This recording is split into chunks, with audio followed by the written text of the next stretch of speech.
సరే ఒకసారి రైట్. ఇప్పటి వరకు సౌందర్య తన వర్షన్ ఏంటి, ఏం చెప్తుంది, ఎందుకు చనిపోవాల్సి వచ్చింది ఏంటి అని చెప్తే మీరు కూడా చాలా వరకు వినే ఉంటారు.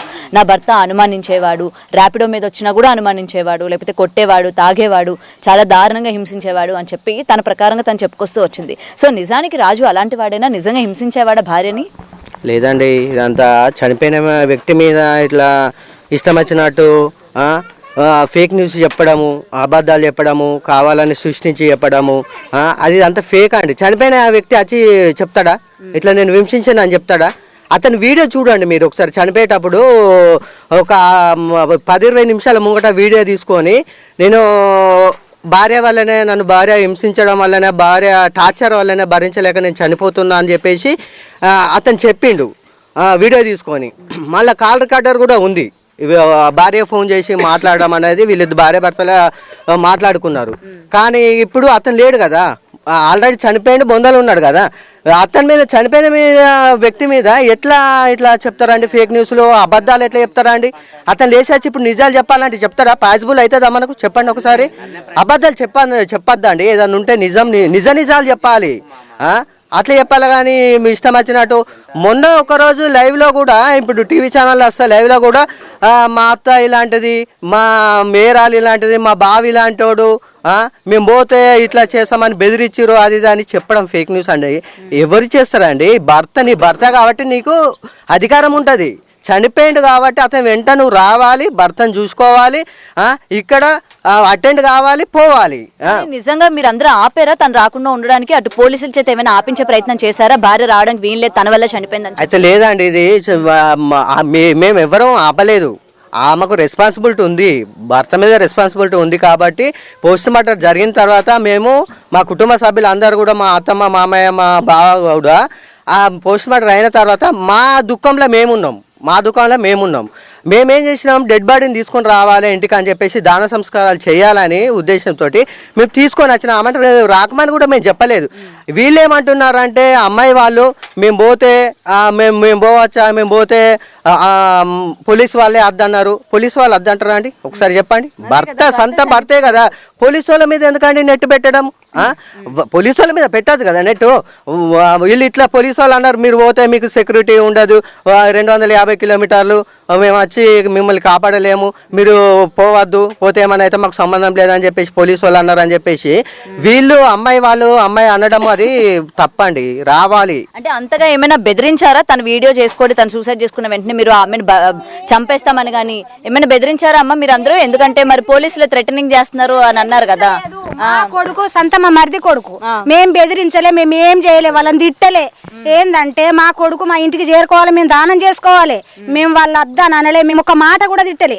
లాస్ట్ సరికి నా కొడుకు శవమాడికి వచ్చినాక పోస్ట్ మార్టం చేయంగా అన్న కదా, నీకేంది బతికున్న దానికి వేరేటోడు ఎవడైనా దొరుకుతాడు, మా కొడుకు మాకు దొరకడు కదా.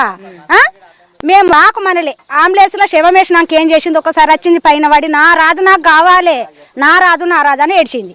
ఏడ్చినాక అంబులెన్స్లో మా మరిది, నా భర్త, నా ఇంకో మరిది, మా ఆడబిడ్డ, వీళ్ళు 4 ఎక్కిన తర్వాత మా యారాళ్ళు వాళ్ళ మమ్మీని కూడా ఎక్కవే అంబులెన్స్లో అంటే, అందులో స్థలం లేదమ్మా ఎక్కకుండా, మీరు కార్లో రాని అన్న వల్ల మేము కారులనే ఎక్కొచ్చినాం. ఆమెను మేము ఎక్కకు మనలే, మేము రాకు మనలే, మేము బెదిరించాలి. అక్కడ మేము ఏం చేయలేకపోయినాం, ఒక మా ఇంటి కుటుంబమే పోయినాం. మేము ఆమెను ఎలాంటి బాధ పెట్టలేదు, మేము బెదిరియలే. అంబులెన్స్ ఎక్కుతానని అత్తే మేము అద్దనలేదు. కానీ మేమాట ఎక్కుమని అంటామా? మాది నా కొడుకుది పెండ్లి, ఆ పేరు అంటామా? నువ్వు రామ్మ ఎక్కేవని మేము ఎట్లా అంటాము? నువ్వు కారైనా తీసుకొని, నువ్వు భార్యవే కదా, ఇష్టపడి పెళ్లి చేసుకున్నావు కదా, ఖచ్చితంగా నువ్వు ఏదైనా పట్టుకొని రావాలి నా కొడుకు దగ్గరికి. నువ్వెందుకు రాలేదు, కారణం ఏంది? మరి సరే మంచిది, నా కొడుకును పోలీసు వాళ్ళు వచ్చేదాకా శవం తీయద్దు, నువ్వెందుకు తీసినావు సరే మంచిది, బతుకుతాడని తీసినావు. నా కొడుకుని తీసిన దానివి నువ్వు మాకు ఫోన్ చేయాలి, ఫోన్ చేసి మళ్ళీ మేము వచ్చేదాకానైనాడు ఉండాలి. చచ్చిపోయినోడిని పట్టుకొని పోయి బతికించిందని నువ్వు హాస్పిటల్ వేసి నువ్వు ఇంత నటించుతున్నావంటే మేము ఎంతవరకు కరెక్ట్ అనుకుంటాం? నా కొడుకు చచ్చిపోయినోని మీద రాజు సాక్షి, మామ నీ కొడుకు మీద నువ్వు ప్రమాణం చేసి చెప్పు, మరిది నీ కొడుకు మీద ప్రమాణం చేయమని అంటుంది, ఏ కారణంగా చేయమంటుంది మమ్మల్ని ప్రమాణము? నువ్వు అంత జాలిగల భార్యవేనాయే, మరి సరే మంచిది, మాకు కోపం ఏమున్నది, మేము కొట్టాలనుకుంటే కొట్టాం, అది ఎంతటిది మాకు అక్కడ. ఇప్పుడు ఆయన సూసైడ్ చేసుకున్నాడు అనగానే మీకు ఫోన్ చేసిందా? మాకు చెయ్యలే, శవాన్ని వేసుకొని పోయేదాకా కూడా మాకు ఫోన్ లేదు. మాకు ఏ ఫోన్ లేదు, ఎట్లాంటిది లేదు మాకు ఫోన్. మళ్ళీ ఇక్కడికి వచ్చిన తర్వాత ఇక అత్తరు కావచ్చు అనుకున్నాం మేము ఎందుకు రమ్మంటాం మేడం? మీరు ఒక్కరు కూడా మమ్మల్ని రమ్మనిలే అంటే నా కొడుకుదేమన్నా పెళ్లి శుభకార్యం జరుగుతుంది నువ్వు ఇవాళ రమ్మని మేము అంటామా? నీకు ఇష్టపడి పెళ్లి చేసుకున్నదాన్ని కాబట్టి నా భర్తతో నన్ను చంపినా మంచిదే, నేను పోతా దానం చేసుకుంటాను. నువ్వు వచ్చి పిడికలు మట్టేసి పోనుంటివి, నువ్వు 3 రోజుల్లో రాకపోతివి, 5 రోజుల్లో రాకపోతివి, కనీసానికి 9 రోజుల్లో రాకపోతివి. ఇప్పటి వరకు కూడా రాకుండా నిన్న ఫోన్ చేసి అంటుంది కదా మామ నేను అత్త అంటే మేము ఎట్లా రమ్మంటాం? నిన్ను ఎందుకు రమ్మంటాం? ఇష్టం ఉంటే రా, వచ్చిపో, నువ్వు వచ్చుడు అద్దు, మా కొడుకే లేనప్పుడు నువ్వు ఎందుకని మా మరిది అన్నాడు. అంతే మేడం. ఇక మేము ఒక్క మాట కూడా మేము కొట్టాలని ఎంతటిది కూడా కాదు, అంత కోపం ఉంది. కానీ ఎందుకంటే మేము చచ్చిపోయిన ఆవేశంలో మా ఇంటి కుటుంబమే అయినాం, మేము దాన్ని కొట్టలేదు తిట్టలేదు ఏం చేయలేదు. మా మీద ఏం చెప్తాను? అబ్బాయి కొట్టినప్పుడైనా మీ ఇంట్లో వాళ్ళకి ఫోన్ చేసి మీ అబ్బాయి ఇట్లా బిహేవ్ చేస్తున్నాడని చెప్పింది. ఆడు చచ్చిపోయే ముందు కూడా నా కొడుకు రికార్డ్ చేసి ఉంచిండు, ఆ మాటలు పట్టుకొని అన్న నా భర్త ఇయాల చస్తానంటాడు. మరి నేను అత్త, మరి ఇంటి పక్కంటోళ్ళ కన్నా మరి అత్త మామ గిట్లా గొడవ పెట్టుకున్నాం మేము. మరి నీ కొడుకు గిట్లా అంటాండు, మీరు రాండి ఎవరన్నా వచ్చి తీసుకొని పోండి. నీ భర్త నీకు ఇష్టం ఉన్నప్పుడు సత్తననంగా కూడా నువ్వు ఎట్లా పోయినావు తల్లి గారింటికి? బతుకమ్మ నీకు ఎట్లా ఆడబుద్ధి అయింది? నా కొడుకు చచ్చిపోయినాక కూడా నీకు బతుకమ్మ అంటే అంత ఇష్టం, వాడు చచ్చిపోతా అని ఫోన్ చేస్తే నీకు భర్త మీద ఇష్టం ఉన్నాక నువ్వు ఎట్లా రావు? ముందే కొట్టాడు అని చెప్పింది, హెల్మెట్ తో నన్ను కొట్టాడు, బతుకమ్మ ఆడడానికి నేను పోయినా. దెబ్బ తాకినాక ఎట్లా పోతారు మేడం చెప్పండి? మీరే హెల్మెట్ కి ఏమన్నా దెబ్బ తాకితే నెత్తికి తాకింది అన్నది. హెల్మెట్ లెక్క హెల్మెట్. నా కొడుకు తాగే బీర్లు అవి కానే కావు, ఒకటే బీరు తాగిండట, వాడు తాగేది వేరే బీరు. అక్కడ 4 కీసలు ఉన్నాయి, తాగి చిందరబందర చేసి చచ్చిపోయింది అని చెప్తాంది. ఇదంతా నా కొడుకు చచ్చిపోయినోని మీద మొత్తం అబద్ధాలే చెప్తాను వాళ్ళు. నా కొడుకు తాగే బీరు అది కాదు. ఆ కీసలన్నీ ఏమైనాయి అంటే ఇంటి ఓనరు పడేయమంటే మేము క్లీన్ చేసి అవన్నీ పడేసినామని చెప్తాను. ఇవన్నీ బూటకాలే మేడం. అమ్మాయికి ఎటువంటి అక్రమ సంబంధాలు ఉండడం గానీ అలా ఏమీ లేవు అని కూడా చెప్తూ ఉన్నారు. అయితే అంటే ఇలాంటి నిందలన్నీ కూడా నా మీద వేస్తూ ఉన్నారు. నేను చాలా జెన్యూన్ అమ్మాయిని, నాకు ఎటువంటి సంబంధాలు లేవు, కానీ వీళ్ళే నాకు ఇట్లాంటివన్నీ కూడా అంటగడుతున్నారు అన్నట్టు ఆ పిల్ల చెప్తాను. అంటగట్టినప్పుడు నీకు సరే మంచిది, మా వాళ్ళు అన్ని అంటగట్టుతారు, నువ్వు మంచి న్యాయస్త్రాలువే, నీ భర్త మీద ఇష్టం నువ్వు ఎలాంటి నువ్వు తప్పులు చేయందా అనివి. తప్పు చేయండి ఎవరైనా ముందుకు వస్తుంది, మాట్లాడుతుంది. నేనేం తప్పు చేసిన నా భర్త నన్ను అనుమానించిండా, నువ్వు అత్తమామక లేకపోతే మా కుటుంబానిక ఎవరికైనా చెప్పచ్చు. ఇప్పుడు కూడా వచ్చి కూడా నీ కొడుకు నా మీద గిట్లా చేసి సచ్చిండని చెప్పచ్చు. నువ్వెందుకు చెప్పుతలేవు మాకు, మా దగ్గరికి ఎందుకు వస్తలేవు? మాకు అదే డౌట్, అదే ఖచ్చితంగా చంపి ఉంటుంది అంతే. తల్లి ఏమైనా ఆపుతుందా? ఎవరి తల్లి? తల్లి ఏమంటుందంటే నువ్వు ఎందుకు ఏడుతున్నావు, అసలు నీకు ఏడ్చే కర్మ ఏమొచ్చింది, సప్పుడే కూకుంటే మంచిగా చెప్పు అంటే తల్లి. తల్లి సంత వీళ్ళ అక్క బిడ్డనే, అక్క బిడ్డ అయితే సంత అక్క రాదు, అక్క బిడ్డ రాదు. అయ్యో నీకు సంబంధం, నీకు మేనగోడల వరుసన చేసుకున్నప్పుడు పట్టుకొని ఏడ్చి అంత ధైర్యం కూడా లేదా నీకు? కడుపు కాలిన ఆవిడ మీ ఎవరికి ఫోన్ గానీ ఏం గానీ చేయలేదా అమ్మా? రండి ఇలా రండి. చేయలేదు మీకు కుటుంబ సభ్యులకి ఎవరికి? అంటే ఓకే ఇంట్లో వాళ్ళకి చేస్తే ఏమైనా గొడవలు అవుతాయేమో అనుకోవచ్చు, బయట మీ ఎవరికి చేయడం కానీ ఏం జరుగుతుంది? ఎవరికి కానీ ఎవరికి కానీ, మా తమ్మునికి కానీ మా మరదలకు కానీ, మేము పెద్ద బాపును మా వాళ్ళకి కానీ మా కొడుకు పెద్ద కొడుకు కానీ ఎవరికి కానీ ఫోన్ చేయలేదు. ఫోన్ చేయకుండానే ఇట్లా నింపిండ్లు అన్నట్టు, అది చిన్నోడు చెల్లులా నింపిండు అన్నట్టు. అవిటిని పట్టుకొని ఇప్పుడు మేము ఏమి ఎట్లా చేసుడు అని చెప్పి ఆ డౌట్ చేత మేము అక్కడ ఒకవేళ మా ఒక్క కుటుంబం పోయింది. అయితే అక్కడ చేయి చేసుకునే ప్రయత్నం చేసినాం, కానీ చేస్తామంటే మళ్ళీ వెనుక ఎంతమంది ఉన్నారు, మనం ఇక్కడ చేయి చేసుకోరాదు బిడ్డ, మనం ఏదని వద్దా అని చెప్పి నా కొడుకు చెప్పుకొని మా వాళ్ళం ఏం చేసుకొని మళ్ళీ నా కొడుకుని తీసుకొని వచ్చేసినాం. వచ్చి దాన క్రియలు చేసుకున్నాం. ఎంత బాధ చేత పోయిండో ఆ ముచ్చట మాకు చెప్పద్దా? నువ్వు మా కోడలు ఆయన భార్యవేనా, మరి పెద్ద మామ ఇట్లా జరుగుతుందే ఈ విషయం జరుగుతుంది అని చెప్పుకునే అంత స్తోమత లేకుండా 4 బీర్లు తాగిందని అంటాను. వాడు అకల్పిత వైరం పెట్టేటోడు వాడు మా కల్పించి చెప్తాడు. 4 బీర్లు నా కొడుకు తాగేటోడు కాదు. అదైనా ఒకటి ఎట్లా తెచ్చుకున్నాడో ఎట్లా చేసిండో, మన పండుగ రోజు కదా అది. మామూలుగా అంటే ఎక్కువ తాగడం ఊగడం అలా కాదు, ఏదో పండుగల పూట మామూలుగా 1-2 ఒక్కటే తెచ్చుకున్నాడు. చీర తెచ్చిండట, చీర కట్టుకోమన్నాడట. చీర కట్టుకోమంటే నువ్వు ఊరేసుకొని చావరా అన్నాడట. మొత్తం అమ్మ నేను ఇవన్నీ తెచ్చినా నువ్వే పంపించిన 5,000 రూపాయలకి వెళ్ళి సామాన్ అంతా తెచ్చిన, ఆమెకు ఒక చీర తెచ్చిన. అమ్మ నాకు డ్రెస్ కొనుక్కుందామంటే డబ్బులు లేవమ్మా అనుకుంటా ఏడ్చుకుంటా చెప్పిండు. ఈ నిజం పట్టుడా అవి నిజం పట్టుడా? ఎంత బాధాకరంగా ఉన్నది మాకు. మా కడుపులు ఎంత ఎత్తుండవచ్చు మేడం. వాళ్ళు ఎంత మేము కొట్టాలంటే వాళ్ళు మేము జైలుకు పోయినా మంచిది అనిపించింది, కానీ అద్దు అని ఆపుకున్నా నేను. ఇక్కడ అద్దు ప్రయత్నం మంచిగా లేదు. మనం ఈ చేసుకున్నాక తర్వాత పెద్దలే వాళ్ళే తీర్పు చెప్తారు, కానీ మనం చేసుకోవద్దు అని చెప్పి పెట్టలేదు. కేసు పెడతాను నేనన్నా ఫస్ట్. అట్టి నా ఎద్దంతా కొడుకుని తీసుకొని పోతాను, కేసు ఎందు గురించి పెట్టావని చెప్పి అడిగిన నా తమ్ముడు.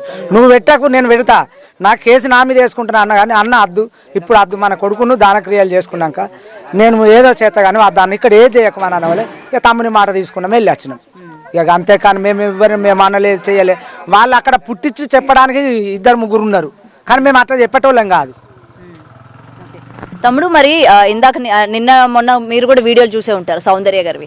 అయితే వాళ్ళ అన్న కూడా సపోర్ట్ చేస్తూ ఉన్నాడు. మేము ఎప్పుడు కూడా వీళ్ళిద్దరు బాగా కోరుతూ ఉన్నాం, మేము ఏదైనా సరే ఇంటికి వెళ్ళిపోమని చెప్పాము, నా అల్లుడు ఇలా చేసుకుంటాడని అనుకోలేదు నిజంగా అని చెప్పి వాళ్ళు బాధపడడం మనం చూస్తూ ఉన్నాం. అలాగే వాళ్ళకున్న జ్ఞాపకాలన్నీ కూడా గుర్తు చేసుకొని సౌందర్య బాధపడడం కూడా చూసాము. సో ఏం చెప్తారు? అదంతా అబద్ధం మేడం. ఇప్పుడు మా తమ్ముడు తాగేది light beer, cafe light beer ఒకటి, తర్వాత బడ్వైజర్. వాడు అసలు 4 బీర్లు తాగలేదు అసలు.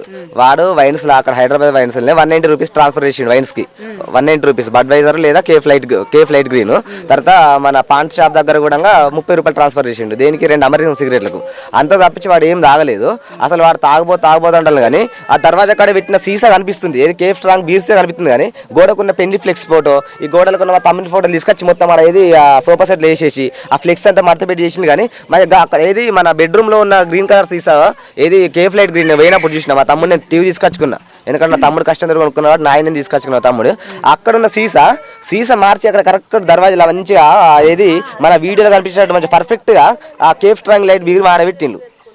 అదంతా ఫేక్ మేడం, అంత అబద్ధాలు చెప్పి. ప్రెసిడెంట్ కూడా మన చిన్నప్పటి నుంచి చిన్న గౌన్ లేని కంచె చూసుకుంటే అత్తాన్ని ఆవి చేస్తుంటే ఆఫీస్కి పోయినప్పుడల్లా మా తమ్ముడు చీరలు వేపి చూసేట అనుమానం కొద్ది. అంటే ఇవన్నీ ఎంగేజ్మెంట్ వీధిలో ఉన్న వాళ్ళు కూడా వీళ్ళు చిన్నప్పటి నుండి మేము చూస్తా ఉన్నాము, ఆడుతూ పాడుతూ ఉండేవాళ్ళు, మంచిగా ఉండేవాళ్ళు.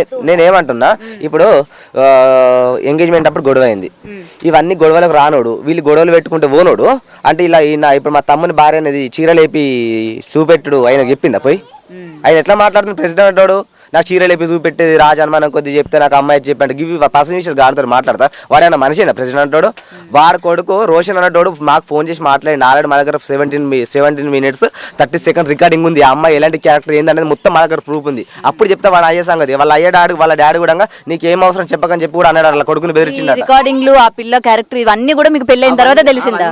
మాకు మొన్న వాళ్ళ డాడీ మాట్లాడితే ఆ అమ్మాయి ఇలాంటిది కాదు అని చెప్పేసి మొత్తం అవన్నీ మా రికార్డింగ్ ఆల్రెడీ మా దగ్గర ఉంది, రికార్డింగ్ మా దగ్గర ఉంది. మేము ఎందుకు మీడియా దగ్గర పెడతలేమంటే ఇంక ఇది ఎక్కడ దాకా పోతుంది పోనీ అని చెప్పి మేము ఆ రికార్డింగ్ ఎవ్వరికి కూడా ఏ ఛానల్స్ కూడా మేము విడిపోయాలి. అది మా దగ్గర ఉంది పర్సనల్ గా. అది మేము పోలీస్ స్టేషన్ దగ్గర పోయినప్పుడా లేదంటే ప్రెసిడెంట్ ని పిలిచే మాట్లాడతాం. మేము మీ కొడుకు మీలా మాట్లాడి నువ్వేమి ఇలా మాట్లాడుతున్నావు అని చెప్పి మేము ప్రెసిడెంట్ ఖచ్చితంగా నిలదీస్తాం మేడం మేము. ఎందుకంటే ఇప్పుడు మా భార్య ఎలాంటిది అన్నది ఈ ఊరు మొత్తం తెలుసు. ఇక్కడ ఈ ఊర్లో మా భార్య ఎలాంటి వాళ్ళు, మా అత్తమ్మ వెళ్ళంటారు, మా డాడీ వెళ్ళంటారు, మా అమ్మ మీద మా భార్య ముంగట. అంటే ఇప్పుడు ఆల్రెడీ మా అమ్మ వాళ్ళ దాంట్లో బ్యాడ్ అయింది, ఇప్పుడు మా ఫ్యామిలీ అందరూ ఊరంతా బ్యాడ్ అయింది, మీడియా ద్వారా బ్యాడ్ అయింది. అంటే ఇప్పుడు మా భార్యని కూడా బ్యాడ్ చేద్దాం అనుకుంటారు. అంత సింపుల్ కాదు. ఈ ఊరంతా మా భార్య ఎలాంటి వాళ్ళని తెలుసు. నేను కూడా లవ్ మ్యారేజ్ చేసుకున్నా, నేను కూడా నాకు 2 పిల్లలు, మేము కూడా మంచిగా బతుకుతున్నాం. కానీ దీనికి ఇక్కడికి వస్తే 2 రోజులు ఉంచుతాయి అంతే. 2 రోజులు మన హైదరాబాద్కి వెళ్ళిపోదాం, ఇక్కడ వద్దు అని చెప్పి తీసుకెళ్ళడం. పల్లెటూరు వాతావరణం నచ్చక, పల్లెటూరు వాళ్ళతో ఉండడం నచ్చక, మా ఇల్లు పెళ్లి చేసుకున్నప్పుడు తెలీదా ఇల్లు ఎలా ఉంటుంది? పెళ్లి చేసుకున్న వాళ్ళు కంపల్సరీ ఒక నెల నుండి పోవాలి. 7 రోజులకి తీసుకెళ్ళింది ఇక్కడ నుంచి మా తమ్ముని టార్చర్ పెట్టి వెళ్దాం నా డ్యూటీ పోతా అని చెప్పి. నువ్వు అత్తమ్మ ఇంటి దగ్గర ఉండవా కనీసం ఒక నెల ఉన్నా? నువ్వు ఉండేది ఎప్పటికక్కనే కదా. నువ్వు ఏం చేసి గవర్నమెంట్ జాబ్ కాదు కదా, ఏదో షాపింగ్ మాల్ ఏదో పని చేసుకుంటుంటాను. నీకు మీ అత్తమ్మ కాదు నీకు బలం, ఇప్పుడు మీ అయ్యో కాదు, ఇప్పుడు అది మా తమ్ముడు కావాలి నిన్ను. అది ఇక్కడ ఉంటే కదా ఎప్పటికి వెళ్దాం అని చెప్పి లాస్ట్కి అత్త తీసుకుపోయింది మేడం. టార్చర్ పెట్టేసింది. ఇది ఒక్క మాట అంటే మా తమ్ముడు ఇప్పుడు మొగవాడు అన్నప్పుడు ఒక మాట కంపల్సరీ అంటాడు భార్య అనేది. అన్నప్పుడు ఒక మాట పడితే ఏమైతుంది? నువ్వు ఆ మాటకు 2 మాట పడతాం కానీ చేయి చేసుకున్నా కూడా పడాలి అని అంటే కరెక్ట్ అంటే ఆమె మాటలు ఆమె మాట్లాడే మాటలను బట్టి మా తమ్ముడు చేసుకోవాలి. ఏ మొగోడు కూడా ఎవడు ఎంత పెద్ద మొగోడు కూడా భార్య మాటలు మాట్లాడిన బట్టే కొడతాడు తప్ప ఉట్టిగా వేస్ట్ నాకు సైకిల్ కడితే ఉట్టే కొడతారు. అది ఆడు ఎంత సెంటు మాకు తెలుసు. చిన్నప్పటి నుంచి మేము చూసినా మేము పెంచుకున్నాం. నేను ఆ అమ్మాయి కూడా మేము బ్యాడ్ క్యారెక్టర్ అంటలేము. ఆమె కూడా చూసినాం కానీ ఆమె మెంటల్ గా టార్చరు. అంటే నువ్వు అది చెయ్యకంటే నేను అదే చేస్తా, నాకు ఇదే కావాలి, నాకు అదే కావాలంటే నువ్వు అది ఎందుకు చేస్తావు అని చెప్పి వీడు. దీని వలన వాళ్ళకు గొడవలు వచ్చి దాన్ని బాగా టార్చర్ చేసిండు.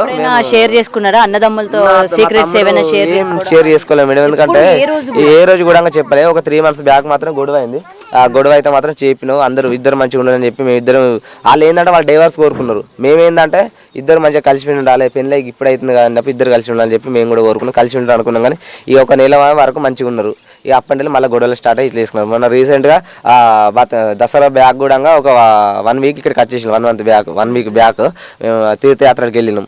అక్కడ కూడా మన వేములవాడలో కూడా మన అదే గుండంలో స్నానం చేస్తుంటే కూడా అయ్యగారు కూడా సంతాన పూజ చేస్తుంటే నాకు ఇప్పుడే పిల్లలు సంతాన పూజ అని చెప్పి అక్కడ కూడా లొల్లి పెట్టుకున్నది. దాంతో 2 ప్రెగ్నెన్సీ కూడా తీపించుకున్నది. ఎందుకు తీపించుకున్నది? వీడిని వదిలిపెట్టుకోవాలి, వీడిని వదిలిపెట్టాలని చెప్పి తీపించుకున్నది మేడం.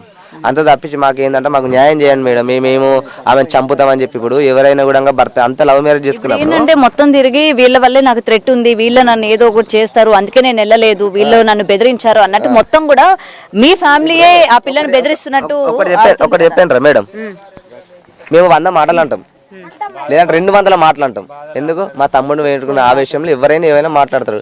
నీకు అంత ప్రేమ ఉంటే రావాలి, నేను వ్యాన్ అని కూరకొచ్చిన అవన్నీ అబద్ధాలు చెప్పొద్దు మేడం. మా తమ్ముని మేము తీసుకున్నాం, మా దహన సంస్కారాల కొరకు మేము అమ్మ తీసుకొచ్చుకున్నాం. నీకు అంత ప్రేమ ఉంటే నువ్వు వెనక రావాలి, లేదంటే నేను ఎక్కుతా అని చెప్పి నువ్వు అంబులెన్స్ డోర్ తీసుకొని ఎక్కాలి. ఆ ఉట్టినే యాక్షన్ చేసుకుంటా తల కొట్టుకుంటా నా రాజేడు అంటే నువ్వు చంపైనా చంపుతావు, ఇంకేం రాజు ఎక్కడ వస్తాడు?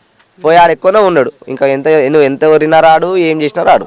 వాళ్ళు అంబులెన్స్ వెనక పడ్డాం మేము, అవంతా వేగు మేడం. ఇక 100 మాటలు అంటాం మేడం. మేము వస్తుందని కొడతాం చంపుతామని 100 మాటలు అంటాం. ఎవరైనా వస్తే చంపుతారా? ఇక్కడ ఊరు సర్పంచ్ అందరూ ఆపుతారు కదా, నువ్వు రావాల్సింది. మా అంటే కోపంలో 4-5 దెబ్బలు కొడతారు కావచ్చు.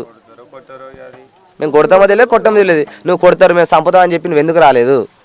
ఇప్పుడు వస్తే మీరు ఆహ్వానిస్తారు. ఇప్పుడు మేడం ఒకటి చెప్పండిరా, ఇప్పుడు తనే ఇష్టం మేడం, వస్తుందా రాని మేము అద్దంటలేం. మాకు ఇక్కడ ఎలాంటి గొడవ పెట్టుకోవడం వాళ్ళతోటి ఉద్దేశం లేదు మాకు. ఎందుకంటే ఇప్పుడు మేము ఆల్రెడీ కేసు పెట్టిస్తాం. మేము ఏమన్నా కూడా మా మీద కాంప్లిమెంట్లు అన్నీ మాకు, ఎందుకంటే మా తమ్ముడు పెట్టిన బాధలు దాన్ని ఏమో కొట్టి చంపి మేము పోయి జైల్లో ఉంటే మా పరిస్థితి ఘోరం ఉంటుంది. అందు గురించనే తన ఇష్టం ఉంటారా అని, లేదంటే లేదు. ఇష్టం ఉండేది ఎప్పుడో వచ్చు, ఇయ్యాలి వచ్చేది మేడం 5 రోజులకో 3 రోజులకో 2 రోజులకో వచ్చు. నువ్వు తెల్లారన్నా రావచ్చు కదా. తెల్లారు ఎట్లయితే మేడం 3 రోజులకు దహన 3 రోజులు అయితే ఆల్రెడీ స్మెల్ వస్తుంది బాడని చెప్పి మేము అదే రోజు నైట్ తీసుకొచ్చుకున్నాం. నైట్ 11-12 వరకు మేము మా తమ్ముడి కార్యక్రమం ముగించుకున్నాం.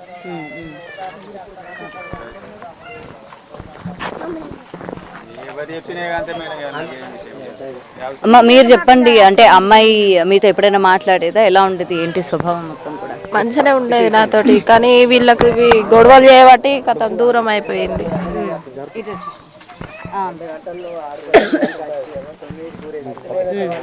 గొడవలు ఉండే వాళ్ళిద్దరికి గొడవలు ఉండేటి. ఎప్పటికీ టార్చర్ పెడతాండు, నన్ను ఇట్లా అనుమానించుతాండు, అది ఇది అనుకుంటా ఆమె చెప్పేది. కానీ ఆయన ఎప్పుడు మెంటల్ టార్చర్ ఆయననే ఈమె అనేది. అంటే కొడుతున్నాడు, చీటి మాటికి అనుమానించుతాండు. నువ్వు తప్పు చేయండి, నిన్ను అనుమానించుతాండు, నువ్వు ఎట్లా అంటాను.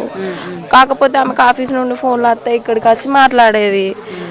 ఎవరు అని అంటే ఆఫీస్ వాళ్ళు. మనం కూడా ఆఫీస్ వాళ్ళు అన్నప్పుడు సరే ఆమె వర్క్ చేస్తుంది కాబట్టి వాళ్ళ ఆఫీస్ నుండి ఫోన్ వస్తానే కాబట్టి అని మేము అనుకున్నాం. అంతేగాని ఇప్పుడు మళ్ళీ మధ్యలో నన్ను బ్లేమ్ చేస్తారు వాళ్ళు అందరు కలిసి. ఇక వాళ్ళు అంటారు కదా, ఈమెకేం సంబంధం, ఈమె ఎందుకు మాట్లాడుతుంది? అరే నా మరిది, నా భర్త తర్వాత మా మరిదే కదా మాట్లాడా, ఈమెకేం అవసరం ఆస్తి గురించి అని మధ్యలో నన్ను లాగుతారు వీళ్ళంతా కలిసి. అంటే ఇప్పుడు క్లియర్ అవుతుంది, ఆస్తి కోసము తన్ని పక్కకి తప్పిద్దాం అన్నట్టు మాట్లాడుతుంది. నేను ఆ రోజు ఆయనకు ఫోన్ కాకపోవడానికి కారణం ఆమె తిట్టింది. ఫోన్ చేస్తే లంజలు లేనప్పుడు నా భర్తకు ఫోన్లు చేసి ఎక్కించి చెప్తారు. ఎవరు లంజలు? మా అత్త లంజనా, నేను లంజనా? ఆ ముచ్చట కూడా నేను అడిగిన. మా మరిది ఉండేది ఉంటే ఆయన 2 ఉచ్చుకును అన్నది. లంజలు ఫోన్లు చేసి ఎక్కిస్తారు నా మొగనికి, ఫోన్లు నేను లేనప్పుడు చేస్తారు అని అన్నది. అని అన్నోళ్ళు ఆ కోపంతో నేను ఆ రోజు ఫోన్ చేయకుంటున్నా, లేకుంటే ఖచ్చితంగా నేను ఫోన్ చేసి మాట్లాడేదాన్ని. అది చదే వేయాలని మేము ఫోన్లు చేయకుంటున్నాం. లేకుంటే మేము ఆ రోజు మా మరిదిని ఖచ్చితంగా ఎలాంటి గొడవ పెట్టుకోకును అని ఆమెతో చెప్పేటోళ్ళం. మా మరిదిని మేము ఇంటికి పండగకి కూడా అత్తనంటే కూడా నేను రాను, మా ఇంటికే పోతా. సరే కొత్తగా పెళ్ళయ్యారు కదా పోనీ అనే మేము ఊకున్నాం. కానీ ఆయనని ఇంత మానసికంగా లొల్లి పెట్టి ఆయన ఇట్లా చేసుకుంటాడని మేము అస్సలు అనుకోలేదు. మీరు మామూలుగా ఎప్పుడైనా జాగ్రత్తలు చెప్పేవాళ్ళ? ఇవి జరుగుతూ ఉంటాయి కాపురంలోనే, అవన్నీ కూడా పట్టించుకోకు, ఏం చేయకు, ఏం లొల్లి పెట్టుకోకు, మంచిగా ఉండు, ఎలాంటి లొల్లి పెట్టుకోకు అని అంటే సరే వదినా అది ఇది అని చెప్పేది. అంతేగాని అట్లనైతే ఆయన దగ్గర ఎలాంటి, ఆయన తాగేదే ఒకటి లైట్ బీరు, లేకుంటే ఎప్పుడన్నా ఇక్కడికి వస్తే తెల్లగలు తాగేది, అంతేగాని ఆయన అది తాగుతాడు, బాగా తాగుపోతాడు, ఇట్లా అది ఇది అని ఆయనను బ్లేమ్ చేస్తారు తప్ప ఏది లేదు. రాజు మీతో ఎలా ఉండేవాళ్ళు వదిన? మాతోని మంచిగానే మాట్లాడేది, వాళ్ళ అన్నతోటి ఉన్నా లేకున్నా కానీ వదిన అది ఇది అని మంచిగా చూసుకునే. కూడా పిల్లల గురించే చెప్పడం జరిగింది, సెల్ఫీ వీడియోలో కూడా పిల్లల్ని బాగా చూసుకో. ఇష్టం ఉండే బాబాయ్ గురించి అటే ఏమంటే బాగా ఇష్టం, ఏమంటే బాగా ఇష్టం ఉండే ఆయనకి. అదే పిల్లల్ని చూసుకోండి అని కూడా తను వీడియోలో చెప్పిండు పిల్లలు జాగ్రత్త వదిన బాయ్ అది ఇది అని చెప్పిండు. మాకు న్యాయం జరగాలి మా రాజు, అంతే. పోలీసులు ఏమంటున్నారు? పోలీసుల దగ్గర తీసుకెళ్లారా? అసలు ఏం జరిగింది ఏంటి మొత్తం వీడియోలతో సహా ఇన్ని ప్రూఫ్స్ ఉన్నాయి కదా, పోలీసులకు చెప్పడం కానీ పోలీసుల దగ్గర నుంచి ఏ విధంగా వచ్చింది? పోలీసులు ఇక అవి నాకు తెలియదు మేడం, మా ఆయనకు తెలుసు.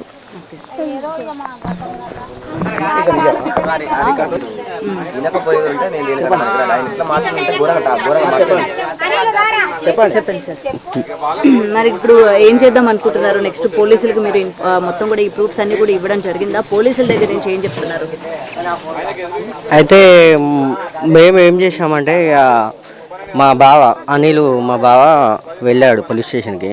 వెళ్ళి పోలీసు వాళ్ళు ఏమన్నారంటే రాజు సెల్ ఇవ్వండి, అందులో వీడియోస్ కానీ కాల్ రికార్డ్స్ కానీ ఏవైనా ఉన్నా కూడా మేము ఎంక్వైరీ చేస్తాము. రాజు సెల్ ఇవ్వండి అంటే సిఏ గారికి సెల్ ఇచ్చేసాము. సిఏ ఎస్ఐ గారితో మాట్లాడినాము ఆల్రెడీ. మాట్లాడితే మేము ఇన్వెస్టిగేషన్ చేస్తామండి, తప్పకుండా రాజు విషయంలో ఇన్వెస్టిగేషన్ చేస్తాము. ఎలా ఊరు పెట్టుకొని చనిపోయాడు, భార్య భర్తలకు ఎట్లా గొడవ వచ్చింది, అమ్మాయి వాళ్ళ అమ్మ నాన్నని వాళ్ళ అన్నదమ్ముల్ని అమ్మని పిలిపించి ఇన్వెస్టిగేషన్ చేసి అడుగుతాం మేము. మిమ్మల్ని కూడా పిలిపించి అడుగుతాము. చుట్టుపక్కల రూమ్ ఉన్న కాడ చుట్టుపక్కల కూడా అడుగుతాము. అడిగి ఇన్వెస్టిగేషన్ చేసిన తర్వాత మేము ఏందన్నది చెప్తామని చెప్పేసి ఎస్ఐ గారు సిఐ గారు అన్నారు. అన్న తర్వాత సరే అని చెప్పేసి మా బావ సెల్లు రాజు సెల్లు అతను సిఐ గారికి ఇచ్చేసి మేము కంప్లైంట్ మా బావ అనిల్ రాసి ఇచ్చి అది చేశాడు, అంతే అంతే అండి. అండ్ ఇప్పుడు ఇంకొకసారి అంటే లాస్ట్ టైము రాజు వాళ్ళ నాన్నగారు ఎవరైతే ఉన్నారో నా కోడలు మంచిది కాదు అని చెప్పిన ఆయన, దాని తర్వాత లేదు నా కోడలు మంచిదే అని చెప్పడం కూడా జరిగింది అని చెప్పి ఒక వీడియోలో చూడడం జరిగింది. సో ఎందుకు అలాగ మాట మార్చడం జరిగింది ఒక్కసారిగా, లేదు నా కోడలు మంచిదే అన్నట్టు? అంటే ఏంటంటే కొడుకు చనిపోయిన సిచ్యువేషన్లో ఏమో తల్లిదండ్రులు ఉన్నారు, వాళ్ళేమో వాళ్ళ మా వీళ్ళ కోడలు ఏంటంటే ఆమె మొన్నో తీరు మాట్లాడింది, మా అత్తమామ మంచోళ్ళు కాదు, మా మరిది మంచోడు కాదు, మా ఏరాలు మంచిది కాదు అని చెప్పేసి వీళ్ళ మీద అన్ని అబద్ధాలు ఫేక్ న్యూస్ పుట్టించుకుంటే చెప్పింది. మళ్ళీ నిన్న మీడియా వస్తే నిన్నో విధంగా మాట్లాడుతుంది, అంటే సానుభూతి చూపిస్తుంది. నిన్న మాదే తప్పు ఇట్లా సంగతి, నేను దాన సంస్కారాలు పోకపోవడానికి నా తప్పే అని చెప్పేసి మాట్లాడము, నిన్నో విధంగా మాట్లాడము. ఇట్లా రోజుకొక విధంగా మాట్లాడితే మేము ఏది కరెక్ట్ అనుకోవాలి చెప్పండి మేడం? ఏది కరెక్ట్ అనుకుంటాము? అంటే మీడియాకి తను తప్పు చేయలేదు, తన తప్పు ఏమీ లేదు, మొత్తం కూడా రాజు కుటుంబం వల్లనే నన్ను అక్కడికి రానివ్వలేదు, రాజు కుటుంబం వల్లనే ఇదంతా జరిగింది అన్నట్టు ఏమైనా చెప్పాలి అని అనుకుంటుందా? ఆ విధంగా సానుభూతి పొందాలి అని చెప్పి రోజుకొక మాట అనేది మార్చడం జరుగుతుందా? అయితే ఏంటంటే మేము పోయి కంప్లైంట్ అయితే ఎప్పుడు ఇచ్చామో మేము కంప్లైంట్ ఇచ్చిన తర్వాత దాన్ని బట్టి మేము వీడియోలలో మాట్లాడింది బట్టి వాళ్ళు చూసి సోషల్ మీడియాలో వీడియోలలో చూసి మాకు ఆపోజిట్ మాట్లాడడం జరిగిందనమాట. ఆపోజిట్ మాట్లాడము ఇట్లా ఆమె మాట్లాడ వాళ్ళ తల్లిదండ్రులు కానీ ఆమె కానీ వాళ్ళ అన్నదమ్ములు కానీ రాజు మీద అబద్ధాలు వేయడం కానీ ఫేక్ న్యూస్ సృష్టించి కావాలని చనిపోయిన వ్యక్తి మీద అబద్ధాలు చెప్పడం అట్లా చెప్పొద్దండి. ఏదైనా ఉంటే క్లారిటీగా చెప్పాలి, ఏదైనా ఉంటే గిట్ల సంగతి అని చెప్పేసి చెప్పాలి. మొన్నేమో అట్లా చెప్పింది, నిన్న మీడియా కూడా మా అత్తమ్మ మంచోళ్ళే, అందరు మంచోళ్ళే, మా వాళ్ళు మంచోళ్ళే, మేము గొడవ పడడం వల్ల రాజు చనిపోయిండు, నేను దాన సంస్కారం పోలేదు, నా తప్పే అని చెప్పేసి ఇట్లా మళ్ళీ చెప్పడం. అంటే రోజుకొక మైండ్ సెట్, ఏదైనా ఉంటే ఒకటే చెప్పాలి, స్టార్టింగ్ నుంచి ఒకటే చెప్పాలి. కానీ మొన్నోసారి ఓ విధంగా మాట్లాడడం, నిన్నోసారి ఓ విధంగా వాళ్ళ అన్నదమ్ములు ఓ విధంగా మాట్లాడడం, ఇదంతా ఏందండి? అసలు మా బావ చనిపోయిన దుఃఖంలేమో తల్లిదండ్రులు ఉన్నారు, వాళ్ళ అన్న వదిన పిల్లలు వాళ్ళు ఉన్నారు. ఇట్లా ఒక్క చనిపోయిన వ్యక్తి మీద చెప్తే అతను లేచి వచ్చి చెప్తాడా? ఇప్పుడు బొందల నుంచి లేచి వచ్చి చెప్పలేడు కదా. అట్లా చెప్పొద్దండి, చనిపోయిన వ్యక్తి మీద చెప్పదు. నీకు ఏం జరిగింది, మీ భార్య భార్యల మధ్యలో ఇద్దరి మధ్యలో ఏం జరిగింది గదే చెప్పాలి. డిస్కషన్ ఏం జరిగింది, ఎట్లా గొడవ వచ్చింది, అతను ఎట్లా చనిపోయాడు ఏందనేది గదే చెప్పాలి. కానీ ఇష్టం వచ్చినట్టు అత్తమ్మ మంచోడు కాదు, మా ఏరాలు మంచిది కాదు, మా బావ మంచోడు కాదు, వాళ్ళు మమ్మల్ని తిట్టిరు, ఈయన మమ్మల్ని టార్చర్ పెట్టిండు అని అట్లా చెప్పద్దు ఎప్పుడు కూడా. మీ భార్య భర్తలకు ఏం జరిగిందో, సిచ్యువేషన్ ఎట్లా జరిగిందో, ఆయన ఏమన్నాడో నువ్వేమన్నావో, మీకు ఇద్దరి మధ్యలో ఎట్లా గొడవ వచ్చిందో సద్దుల బతుకమ్మ రోజు అతను చనిపోవడానికి కారణం ఏందో అది చెప్పాలి ముందు. కానీ మీ వీళ్ళ మీద అబండాలు వేసి ఇష్టం వచ్చినట్టు నీ నోటికి ఎంత అంత అబద్ధాలు చెప్పద్దు కదా. రాంగ్ విషయం చనిపోయిన వ్యక్తి మీద చెప్పద్దు. అట్లా ప్రజలు కూడా నమ్మరు. సోషల్ మీడియా వల్ల వాళ్ళకు అతనికి రాజుకు ఒక సెలబ్రిటీ అండి, మామూలు క్యాండిడేట్ కాదు, ఒక సెలబ్రిటీ, ఒక షార్ట్ ఫిలిం యాక్టర్ అయినా అతనికి 4 లక్షల మంది ఫాలోవర్స్ ఉన్నారండి. ఇన్స్టాగ్రామ్ కానీ, ట్విట్టర్ కానీ, యూట్యూబ్ కానీ, వాట్సాప్ కానీ. ఆ పాటలు కూడా చాలా మంది వింటున్నారు. ఒక్కొక్కరు కూడా ఆయన వీడియో చూసి చనిపోయిన మాటలు వీడియో చూసి కూడా సోషల్ మీడియాలో ఎంతో మంది పెడుతున్నారు. కన్నీళ్ళు పెట్టుకుంటా, రాజు నువ్వు మంచిగా ఇట్లా చేసుకోనుంటివి, నువ్వు ఇట్లా చేసుకున్నట్టు కరెక్ట్ కాదు రాజు, నువ్వు నీ వీడియోలని మేము చూసి దుఃఖిస్తున్నాం, మాకు ఏడుపస్తుందని అభిమానులు ఏడుస్తున్నారు కదా సోషల్ మీడియాలో వీడియోలు తీసుకుంటా. ఎందుకు చేస్తారండి? మంచోడైతేనే కదా చేసేది. ఇంకా అట్లా